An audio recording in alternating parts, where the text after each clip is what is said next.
Hola, ¿qué tal a todos? Buenos días, tardes, noches, espero que estén muy bien. El día de hoy vamos a hablar sobre el control a largo plazo de la presión arterial por parte de los riñones. Este video es dividido en dos partes. La primera es hablando de las generalidades del sistema renina angiotensina aldosterona, que les dejo aquí la tarjetita del video. Y la segunda parte, que es esta, es donde hablamos sobre un principio muy importante, que es el volumen, es decir, cómo es que el líquido regula la presión arterial y cómo los riñones se encargan de todo. Vamos a seguir con una serie sobre videos circulatorios, así que bueno, vamos a comenzar. Lo primero que hay que entender es que existe un sistema de líquidos para controlar la presión arterial. Y es importante saber que el volumen va a ser igual a la presión arterial. Es decir, si yo tengo una manguera por donde estoy pasando agua constantemente a un globo, a un bote, lo que sucede es que ese bote va a empezar a llenarse. Y cuando este se empiece a llenar, comenzará a generar más presión porque el líquido está acumulándose. Entre más líquido se acumule, mayor va a ser la presión dentro del envase en el que estoy metiendo toda el agua. Aquí pasa un papel muy importante en lo que son los riñones. Básicamente, un sistema necesario es que cuando existe demasiado volumen y el riñón está bien, lo que hace es excretar el volumen, porque básicamente dice, oye, ya tengo muchísima agua, no la necesito, entonces la excreto por medio de una diuresis, además de que saca sodio. Esto se llama natriuresis. Vamos a explicar un poquito más adelante este proceso.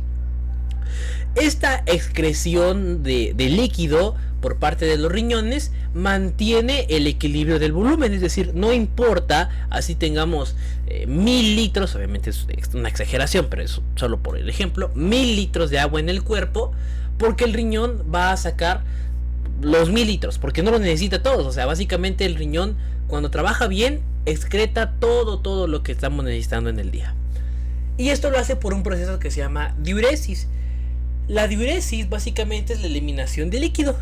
Entre mucho líquido tengamos, el riñón dice, ¿sabes qué? Lo voy a eliminar. Y entonces manda la diuresis por presión, es decir, orinamos porque la presión o porque el volumen de agua que tenemos en el cuerpo ya es mucho.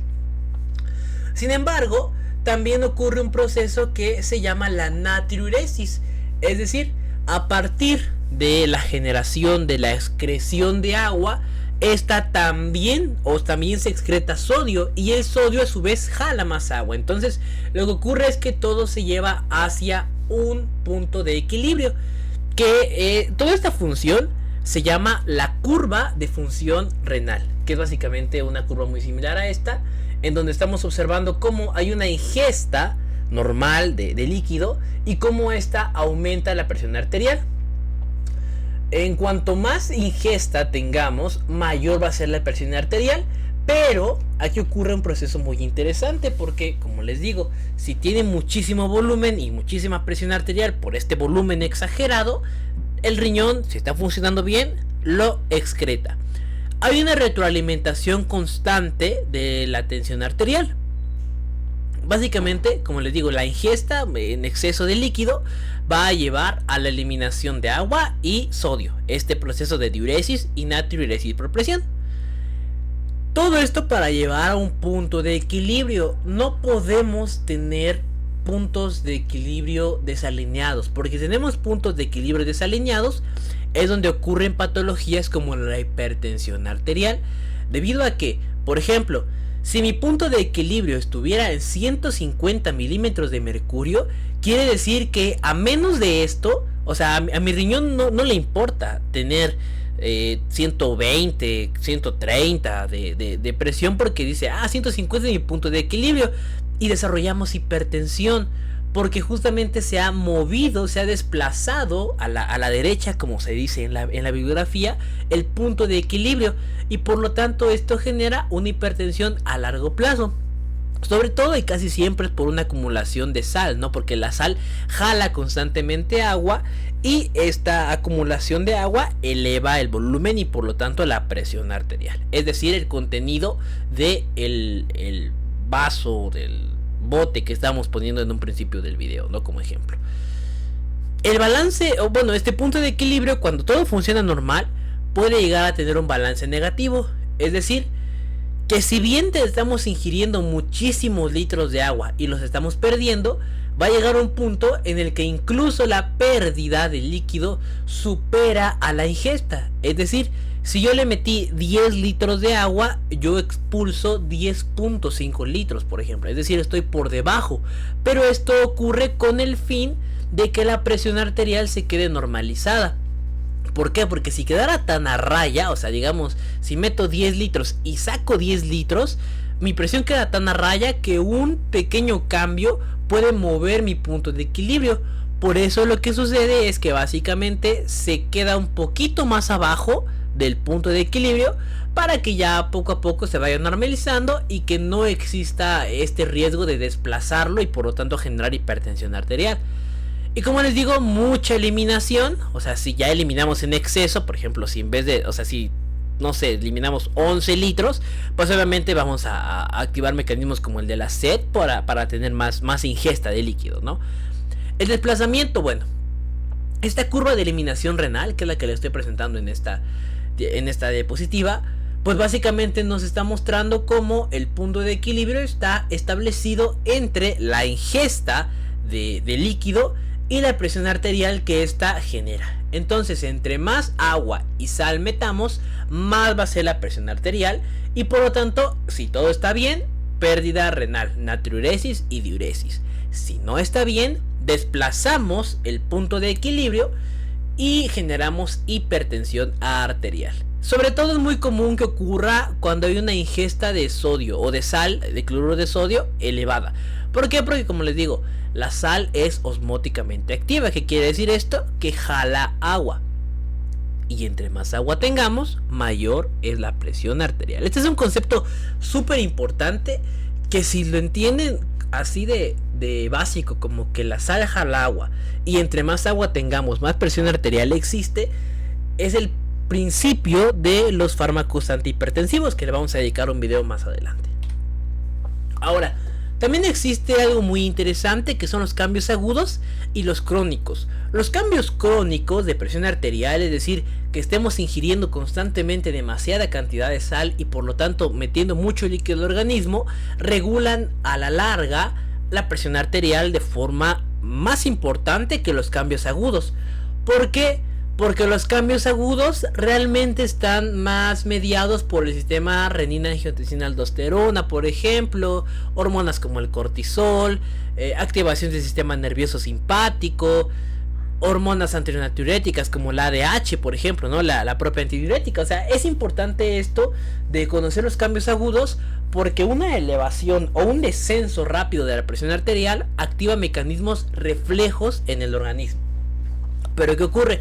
Que los cambios crónicos generan una adaptación, es decir, poco a poco el riñón va a empezar a generar que la presión arterial se empiece a normalizar a como la persona la está generando. Es decir, si yo le empiezo a meter mucha sal a mi cuerpo, poco a poco mi riñón se va a dar cuenta de, oye, tengo mucha sal, entonces voy a desplazar un poquito mi curva mi punto de equilibrio, porque ese punto de equilibrio ya se está moviendo debido a que tengo mucha sal y estoy metiendo más líquido y tengo que eliminarlo de cierta manera. Pero bueno, puedo quedarme un poquito más arriba para ya no tener un esfuerzo tan elevado. Sin embargo, a la larga obviamente afecta porque desarrollamos hipertensión arterial y todas las complicaciones que genera esta patología. Como les digo, los cambios pronunciados, es decir, cambios constantes, generan la cronicidad, es decir, se vuelven este control crónico de la presión arterial. Existen cambios renales, hormonales, el sistema nervioso, como les decía, casi siempre el sistema nervioso simpático, el sistema renina, angiotensina, aldosterona o RAS, y la ADH u hormonas antinatriuréticas, ¿no? Esto sobre todo a largo plazo. Se genera un problema muy interesante que se llama, la sensibilidad a la sal y la insensibilidad a la sal. Las personas que... Vamos a definir primero el concepto de insensibilidad a la sal. Las personas que no tienen, es decir, que tienen insensibilidad a la sal, son normotensas. Es decir, yo puedo Yo que no tengo ningún problema renal, puedo consumir mucha agua y sal en un periodo agudo y obviamente no voy a tener ningún problema porque mis riñones lo van a excretar todo a través de la diuresis y la natriuresis por presión. Sin embargo, si yo ya tengo un problemita a nivel renal, se genera una sensibilidad a la sal. Es decir, la sal que normalmente no me debería de afectar porque la expulso por medio de la natriuresis, como soy sensible, ya tengo un problema y no la puedo expulsar. Al no poder expulsarla, genero que esta me empiece a afectar como a través de una lesión en la nefrona y desactiva, o más que desactiva, pone raro al sistema renina-angiotensina-aldosterona porque este empieza a secretarse más y por lo tanto a reabsorber más agua y con el paso del tiempo el volumen de líquido extracelular se eleva. En resumen, si consumimos mucha sal, nos hacemos sensibles a ella, es decir, pequeños cambios empiezan a afectar a la nefrona y a generar mayor retención de líquido. Y si recordamos la diapositiva anterior, mayor líquido es igual a mayor volumen y este va a ser igual a presión arterial elevada porque ya tenemos mucha cantidad de agua en el organismo.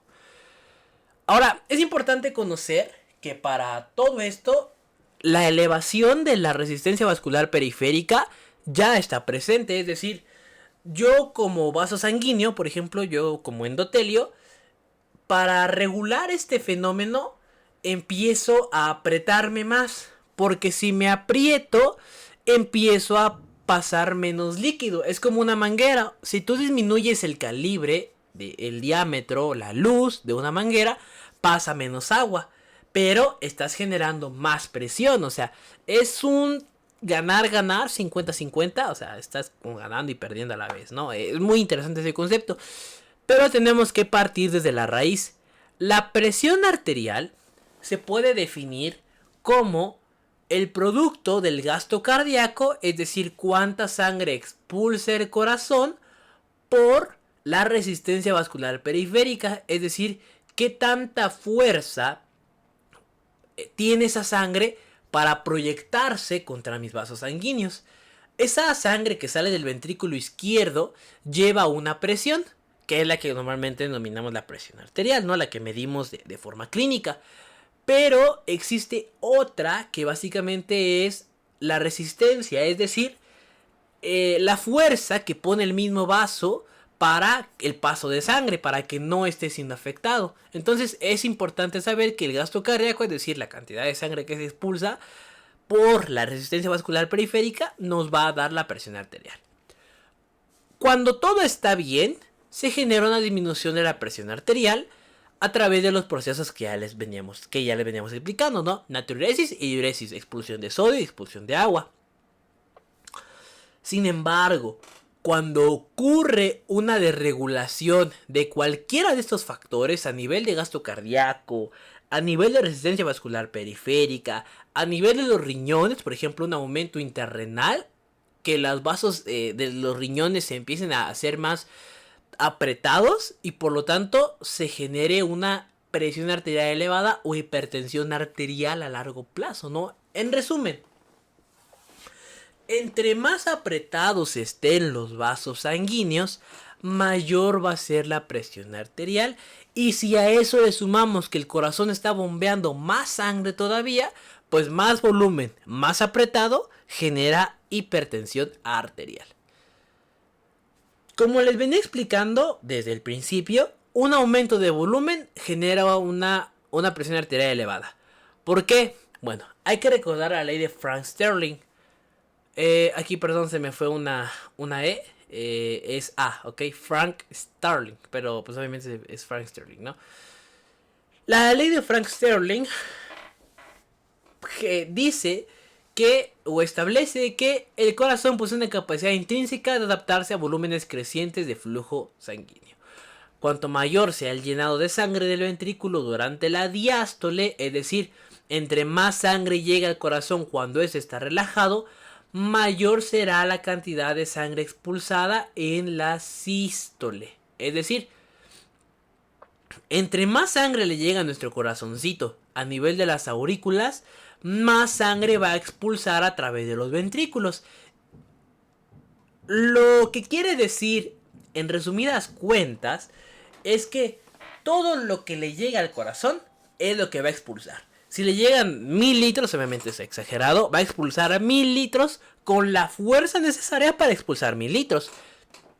En un corazón normal, sano, correcto, esto pues está bien, porque si por ejemplo estás haciendo ejercicio, necesitas más bombeo, porque estás cargando constantemente a los músculos, a los órganos, etcétera, y por lo tanto necesitas pues más sangre, ¿no? En el organismo. Pero si eres hipertenso, empiezas a generar mayor sangre, tu gasto cardíaco aumenta y por lo tanto sale con más fuerza. Y recordemos cuál es el principio de la presión arterial. Gasto cardíaco por resistencia vascular periférica. Es decir, entre más sangre está sacando el corazoncito y con más fuerza la está generando, más está aumentando la presión arterial. Esto, con el paso del tiempo, lleva a una hipertensión arterial. Es muy importante saber que todo esto se regula por el retorno venoso, es decir, obviamente si estás sacando la cantidad X de sangre, te va a regresar esa cantidad de X por medio del retorno venoso. Sin embargo, hay un pequeño factor que tenemos que tomar en cuenta, y es el de la autorregulación. Cuando todo está bien, el cuerpo es muy sabio, o sea, por eso me encanta la medicina. El cuerpo es muy sabio, porque te dice, bueno, estoy elevando mi presión arterial porque tengo mucho líquido, mucho volumen en mi cuerpo, y que genera un proceso de autorregulación que de principios básicos, y para no meternos en tanta terminología en este video, básicamente es que cada tejido regula su propio flujo sanguíneo. ¿Cómo lo hace? Básicamente lo hace por medio de la vasoconstricción en cada tejido. Imaginémonos que soy un hígado. Yo como hígado digo, oye, ¿sabes qué? Siento que tengo mucho, me está llegando otra vez 1000 litros de sangre. Y yo realmente solo necesito 250, ¿no? 250 litros, es mucho obviamente, pero un ejemplo. Entonces lo que yo hago es, mira, yo tengo una manguerita que me está suministrando sangre constantemente, las arterias. Si disminuyo el calibre, el diámetro, la luz, como le quieran decir, de mi vaso sanguíneo, de mi manguerita, me va a llegar menos sangre. Entonces, por ejemplo, si lo disminuyo, suponiendo que mide 10 centímetros, obviamente no, con 10 centímetros pasan 1000 litros. Ahora, lo disminuyo a 5 centímetros y pasan 5 litros, ¿no? Pero lo que sucede es que yo solamente necesito 2,5. Ah, bueno, entonces lo disminuyo a 2,5 centímetros, que es en donde ya está pasando la cantidad de sangre que realmente necesito. Y todo lo demás realmente pues no está cruzando como debe de ser, se hace como un cuello de botella, porque no lo necesito. Entonces, menos diámetro es igual a menor flujo sanguíneo, y con ello obviamente también disminuimos lo que es la presión arterial.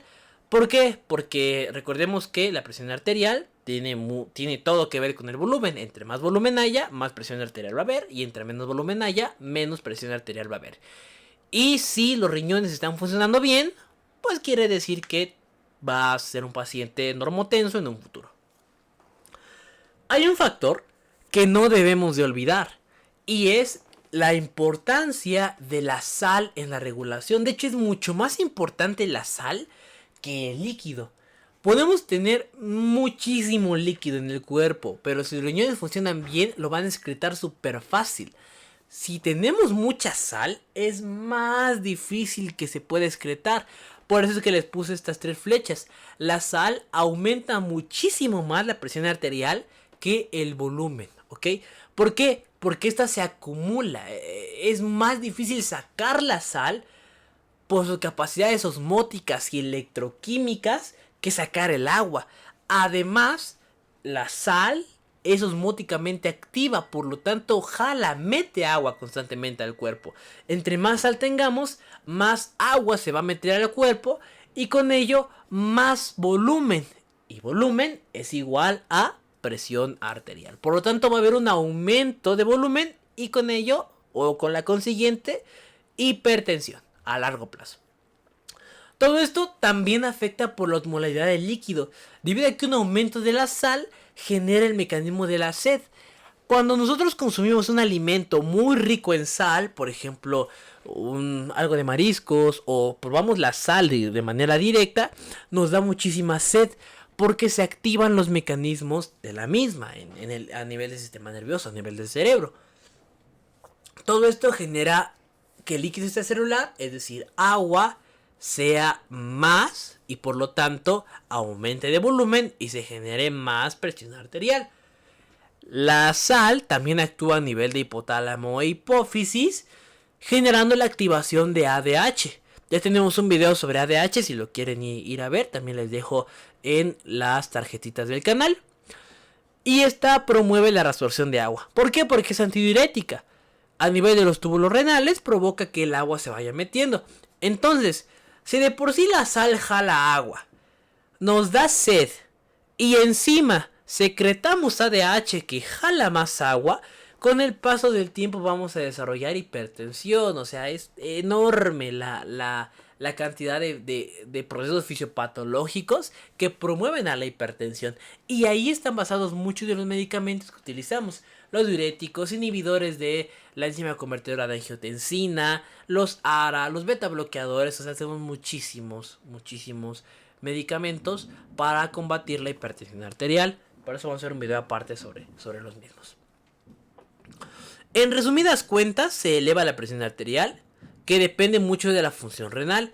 Se desplaza la curva, como les decía, este punto de equilibrio ya no está en el centro, sino que ya se mueve. Por ejemplo, en vez de estar en 100 milímetros de mercurio, que es lo que debería de tener, está en 150, por ejemplo. Y por lo tanto ya está una hipertensión a largo plazo, que básicamente lo que genera son los cambios típicos de la presión arterial, con daño vascular, daño al endotelio, daño a nivel del corazón, daño a nivel renal, etc. Y bueno, ya para ir cerrando, vamos a hablar un poquito sobre la hipertensión arterial y su papel en el deterioro de la función renal.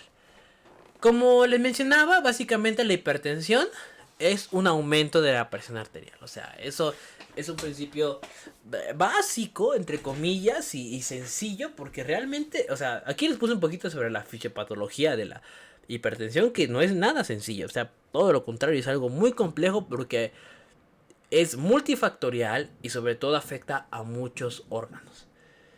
La tensión arterial media, que aquí les dejo la fórmula si la quieren calcular, es una presión arterial sistólica más 2 presiones arteriales diastólicas entre 3. O sea, esto, si está muy elevado, acorta la esperanza de vida. Tiene muchas complicaciones, como que el corazón, por tener más carga, obviamente promueve la insuficiencia cardíaca congestiva.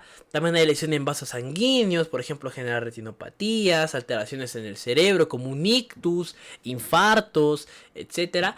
O obviamente lesión renal, porque al pobre riñoncito se le está cargando, y al estarlo cargando constantemente, todo ese líquido que se está intentando excretar realmente está haciendo que el riñón trabaje el doble para poder nivelar o poder llegar al punto de equilibrio. Solo que ese punto de equilibrio ya se ha desplazado, y recordemos que entre más cantidad de sal y líquidos se esté acumulando, mayor lesión a nivel de nefrona va a haber, y por lo tanto mayor pérdida de la función renal va a existir.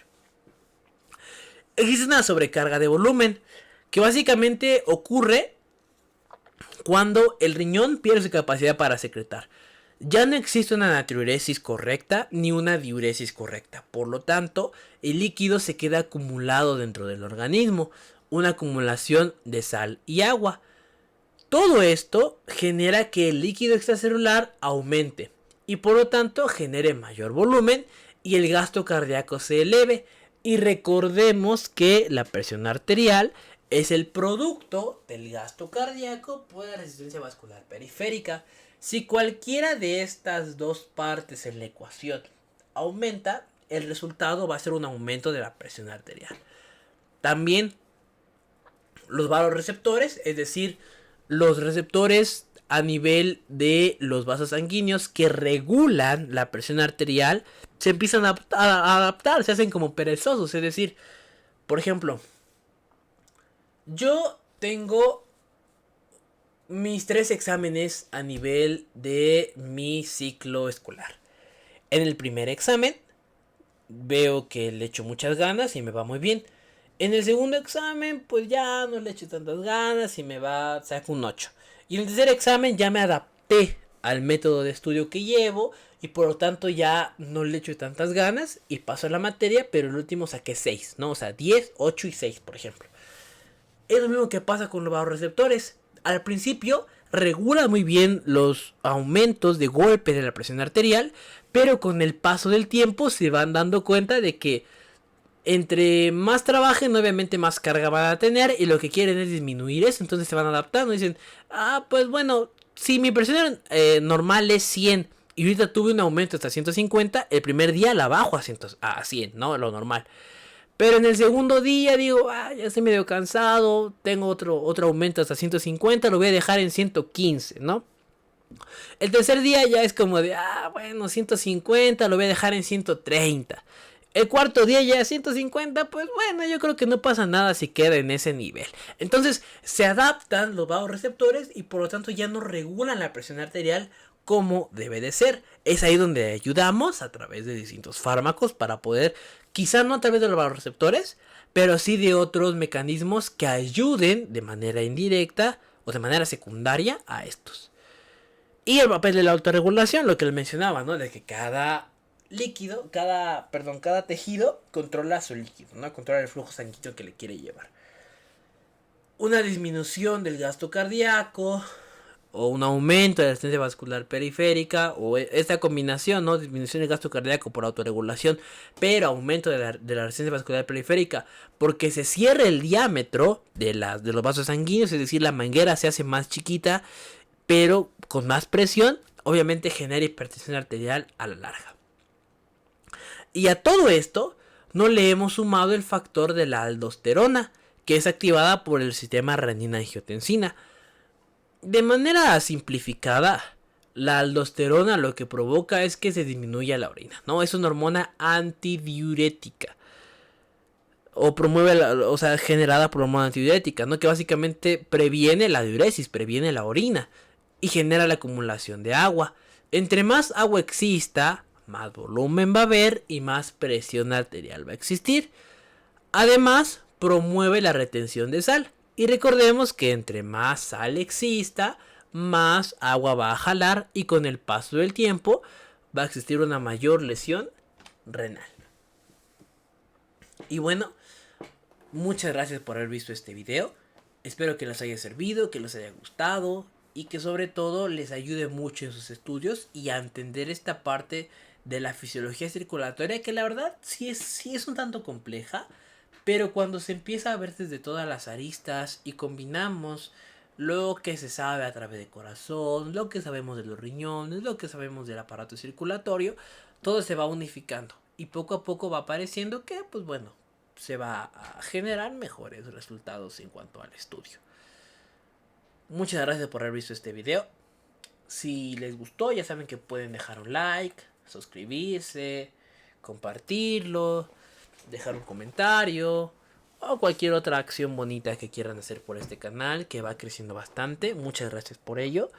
La verdad es que vamos con todo en esta grabación de video, sobre todo para dejar buen contenido. Si en dado caso vuelve a pasar algo como lo de la última vez, que no pude subir contenido por temas personales durante casi un mes. Pero bueno, ya estamos de regreso y espero que sigamos así por un buen rato. Muchas gracias por haber visto este video y nos vemos hasta la próxima. Bye bye.